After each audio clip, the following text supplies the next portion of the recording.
Anak ko, baby! Ay, andiyan ka lang pala. Ano bang ginagawa mo dyan?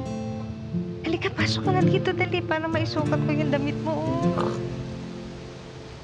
Buddy, Buds, may tawag ka. Sino yung tumawag? Kumpari mo. Napatawag ka?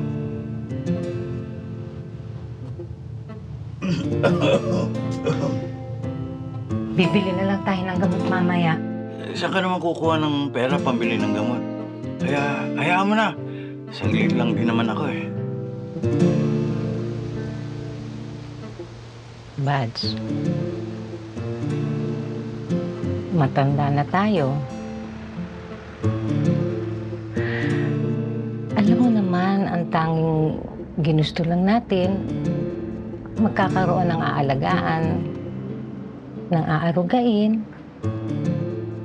Pero, hindi tayo binayayaan ng Diyos ng anak eh.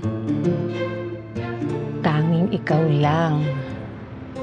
At ako. Sigurado ka na ba talagang ibebenta natin si baby?